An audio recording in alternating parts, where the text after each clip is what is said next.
everybody, the name is Lumbaler Jr. and I am here with an artist on the rise.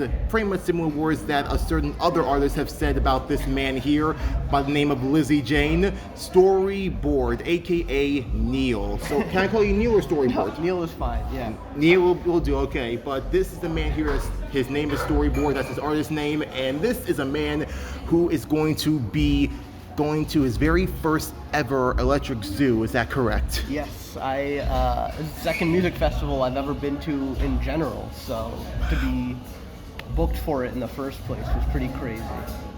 But you think that this will ever like happen in your future? Honestly, I try to keep like my expectations pretty tempered, so that when stuff like this does happen, it's great, and if it doesn't happen, you know, I just move on to the next thing. Right? Understood. So it's basically like keep your expectations low so you won't be disappointed. Yeah. And when it does happen, then you can act surprised. Right, exactly. I see. That's some words of wisdom from Kratos, I remember from God of War Ragnarok. But anyway, this is a man who, here's the thing. I was going to say that with you being at Electric Zoo, I say it's no surprise. I mean, you opened for Apache. You've opened for Barely Alive. You've opened for, I believe those are two I was there for, but there are so many other artists there who know your name and who are absolutely being surprised by your sound. Not just, like I said, Lizzie Jane, but also Rushdown, owned by Chime. Right. And just, oh my goodness, the accolades just keep piling on, and it's just one of those. So I'm just curious to know, first things first, what made you want to start the Storyboard project? What made you want to do this? So originally, of course, you know, like every artist, I didn't settle on the name Storyboard, but like starting to want to write music, I was in middle school, and I was just, you know, even for a long time, I was not even into electronic music. And right, you were inspired by like more like cinematic people, like Hans Zimmer, right, and a few I other used to bands listen too, to a like lot Linkin of Park. rock. Yes, I love rock music and metal music. And you know, it's not as abundantly clear in my music as it is in, say, like Phase One or Sullivan King, but there's Right. like inspiration in like the rhythms and sort of like stuff like that in my music. But there's a funny story. The reason I fell into love with dubstep, I was hanging out with my little sister. We're watching Minecraft YouTube videos, and one of these Minecraft YouTube videos had a dubstep song in Let it. me guess. Captain Sparkles? Vanos Gaming? No, it was just Gaming does Minecraft? some random like build on YouTube of just like an underwater city. Oh. Not from any big name YouTuber. Okay. But yeah, just some random video with some random dubstep song, which to this day I still love. It's Blue by Dubba Johnny. He goes by Abel now, but yeah, his music was also a huge inspiration for me. That was, my parents bought me Logic Pro X, and the first thing I did was I bought the Dubba Johnny sample pack, and I was like, this is how I'm gonna make it big, with this one sample pack. Wow. And then you learned that one sample pack wasn't enough. Exactly, yeah. And now I can't even count how many I have and how many synths I use and all that kind of stuff. Yeah, so it's only just snowballed from there. Well, to your little sister, how old is she now? I'm 24, so she is 22, yeah. To your little sister out there, thank you so much for just like spending time with your brother, watch some Minecraft videos, because if it wasn't for you, would he even be where he is right now? And I also want to say this right here, right now. This is, how long have you been doing Storyboard for? Like, I'm guessing like, at the very least, I'm thinking like maybe 7-8 years. Storyboard, the name, yeah, that sounds about right. I came up with it in high school, so I was in 10th grade, so I was maybe like, it might even be like, yeah, like 9 or 10 years now. Wow. So I was No, that's not true. That's not true. Sorry. It's probably 6 years.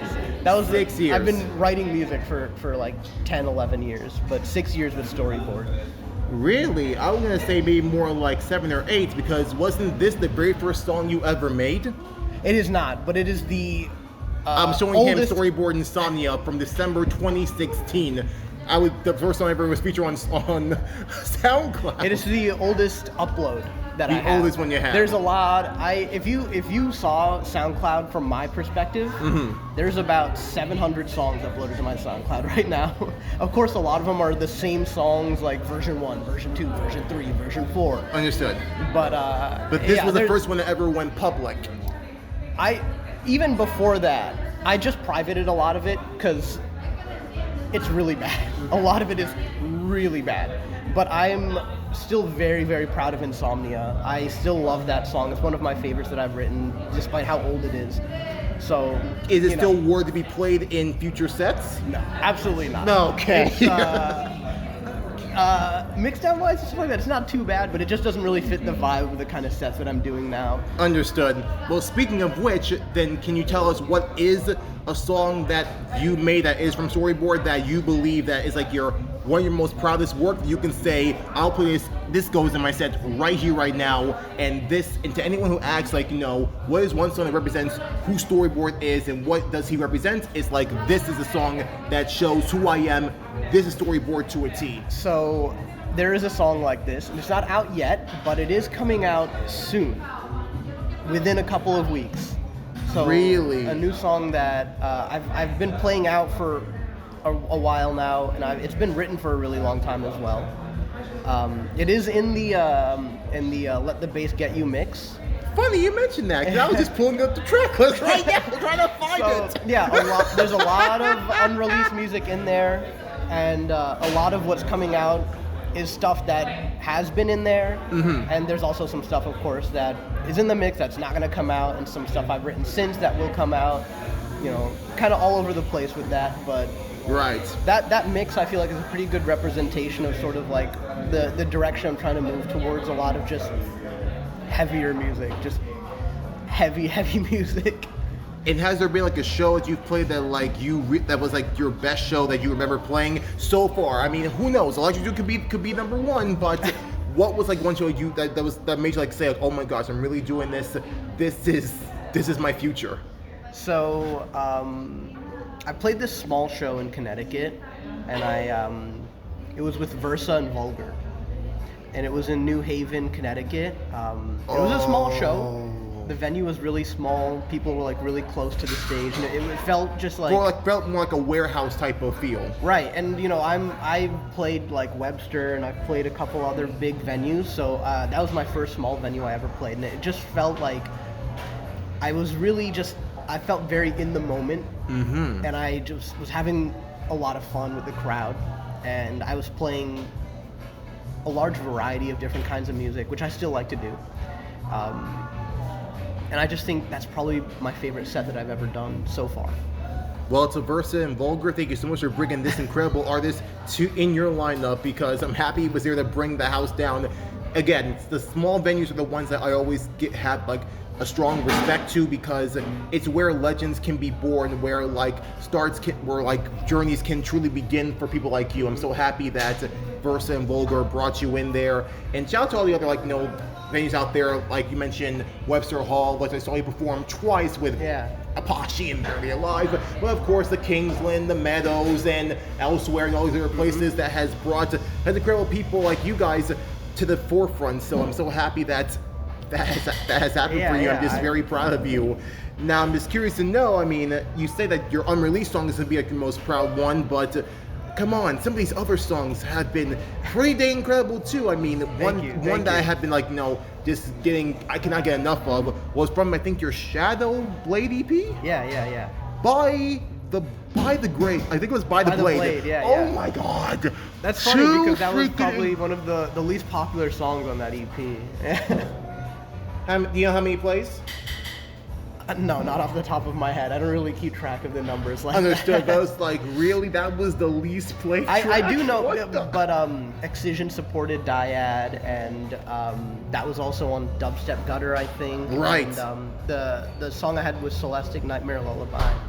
That was also on Dubstep Gutter, so those both got huge pushes from that. So those, definitely rose to the top. And then...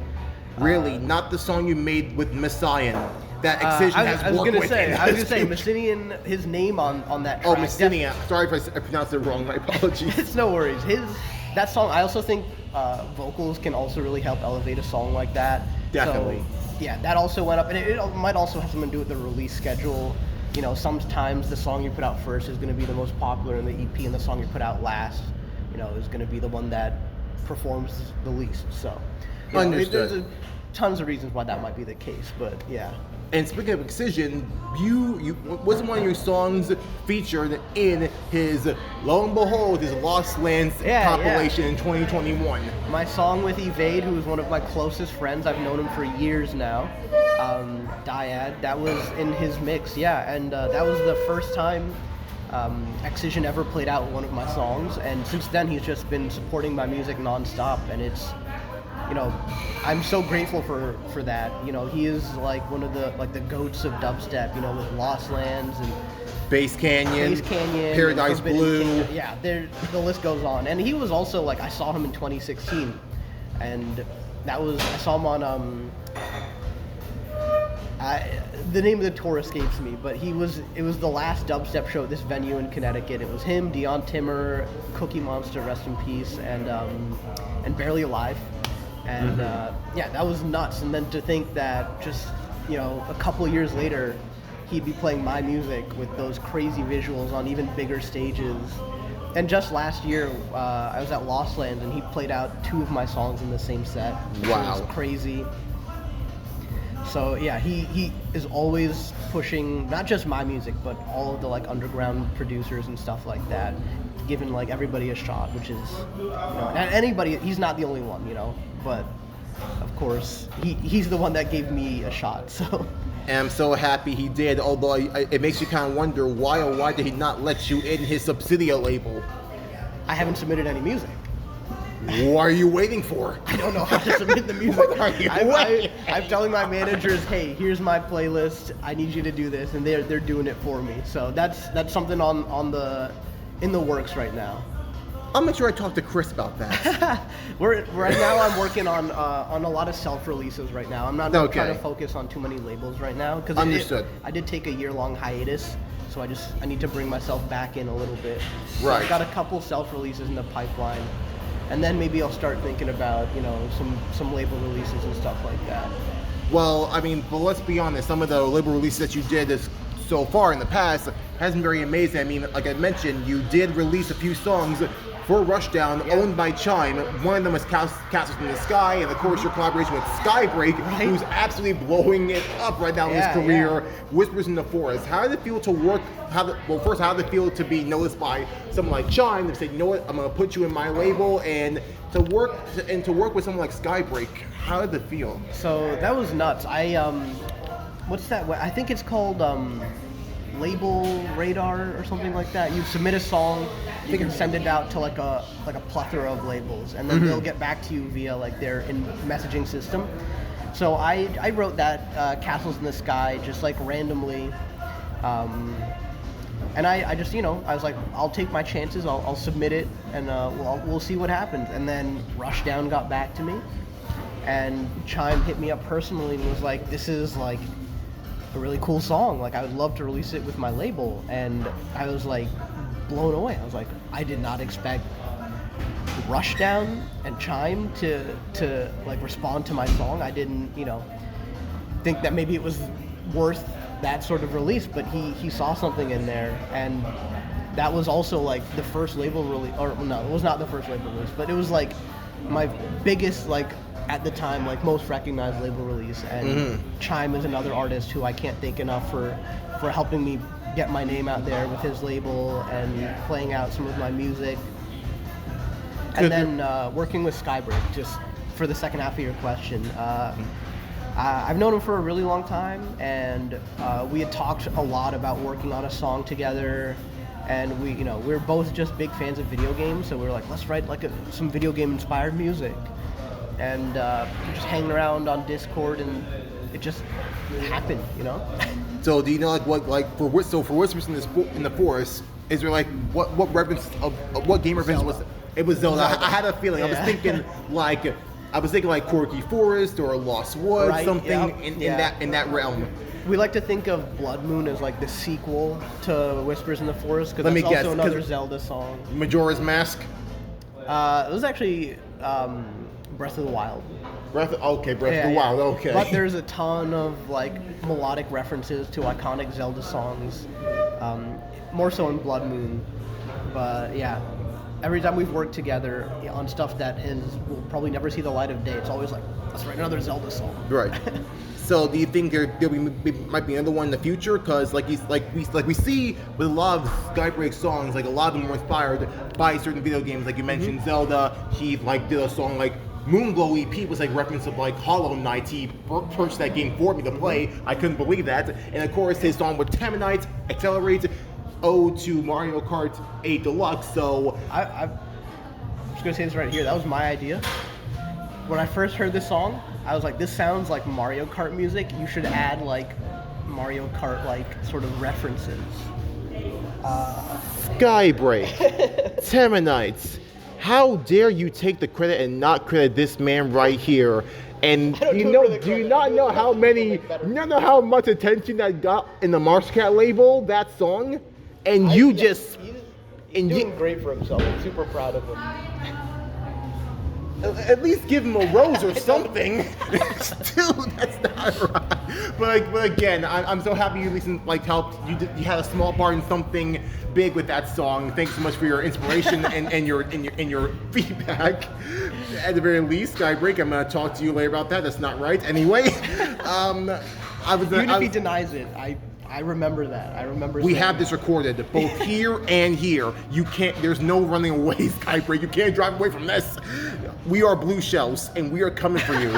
Anyway, I was gonna ask, like, are there any other games, songs you want to make for like their like future odes to video games? Like you mentioned Zelda, you mentioned Mario Kart Deluxe. I mean, even the first one you did on SoundCloud that was released to the public, Insomnia. I see the. It's a Final Fantasy reference. Final Fantasy reference as well. I was going to say I see the hashtag there, so Final Fantasy 15. So are there any others that might be? I mean, I try and get inspiration for my music from all sorts of things, from books I read, comics, video games, even Bionicle is a huge inspiration for me. Yep, spreading the name Bionicle to the Yeah, no, Bionicle. No one really knows that Bionicle was a Bionicle with me. Show them because. First off, I didn't know that Bionicle had a TV show. I was more used to the movies. Right, yeah. And my introduction to it was because these cinematic advertisements of Bionicle, especially one song that I'm praying that you can maybe do a remix of. I don't know what the song is called, but it has this evanescence feel to it. Is it the new Essinger song? No, not Essinger. Oh, It was a song that was released in an ad in 2008. I gotta make sure I can find the video and show you because it kind of goes pretty hard. But this is one of the Bionicles here. Well, he's missing his legs. They fell off in the bag, but we've got an Exotoa here without his legs. Wow. There's a couple more, but it's a new bit that I'm working on. Is just bringing Bionicles to shows. I'm trying to be the first guy to bring a Bionicle into every venue I go to. So no matter where you go, no matter what venue you go to, or even what festival you go to, you gotta bring a Bionicle. Right, unless I keep the name alive. I've been collecting those since I was a kid. But yeah, back to the inspiration thing. Right. Shattering on Disciple Roundtable, that was an Elden Ring sort of inspired song. Trial by Fire, that was Bionicle sort of inspired. Something Spicy was low-key Gerudo Valley Zelda inspired, but I was also... The Dodongos? Well, also the theme, the Gerudo Valley theme song has sort of a similar vibe to what I was trying to go to with that song, but also, that was a little bit less, I try to take my songs I feel are pretty serious.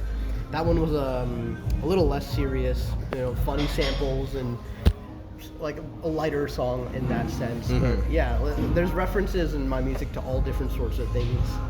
That's amazing to hear, and I'm just wondering now, will it be an EP, like a video game EP, or maybe a video game album of Storyboard in the future? I don't know if I can say for certain that if my next EP will be fully video game reference songs, but like I said, my inspiration comes from everywhere, so there's definitely more music that's inspired by games I've played and stuff like that coming in the future.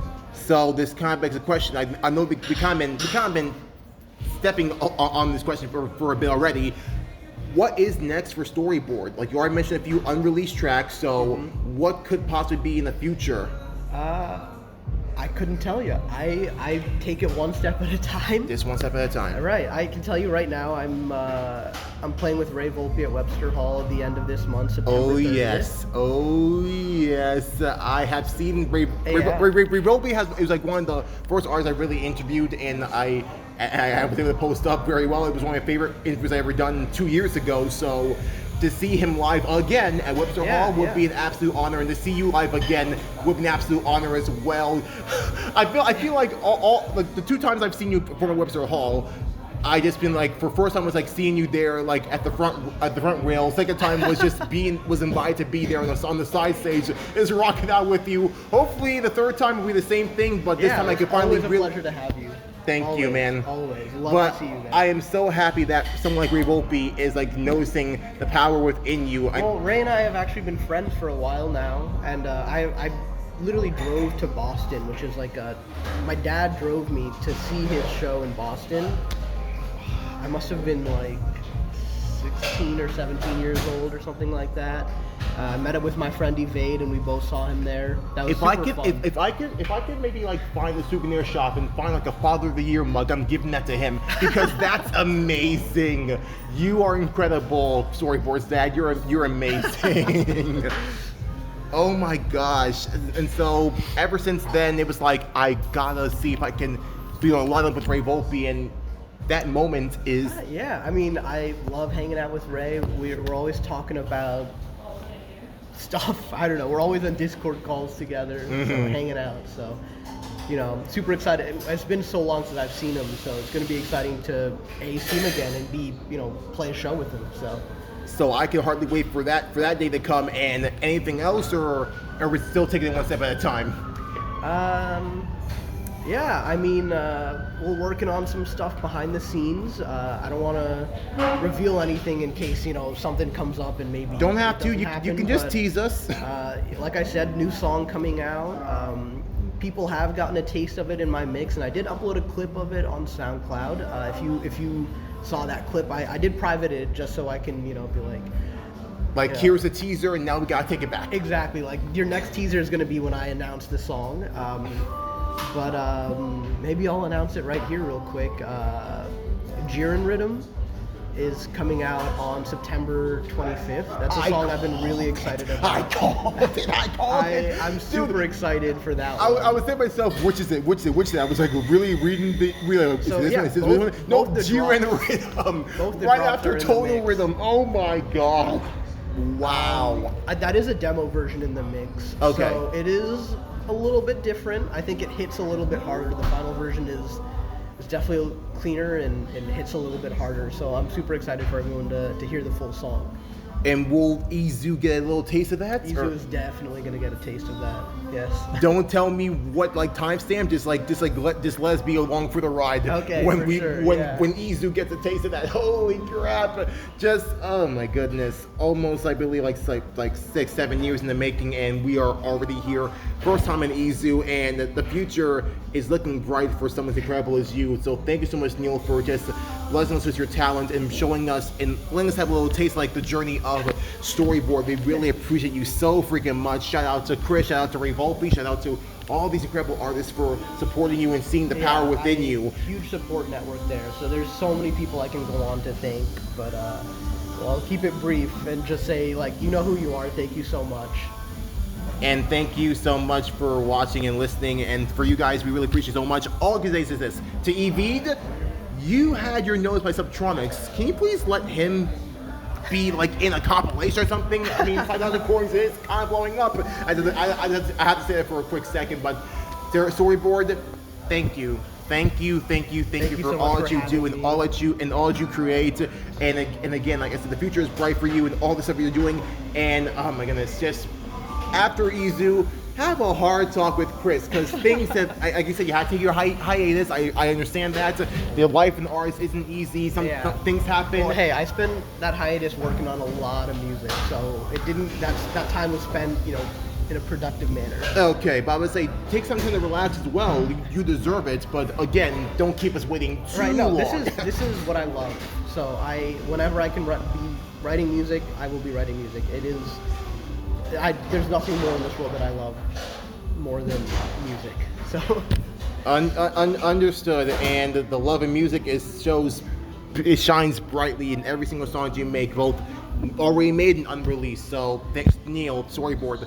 Thank you so much. Thank you guys so much for watching as well. This is Leveler Jr., Storyboard, Neil, signing out. It's easy. We love you so much. I love you guys so much. Peace.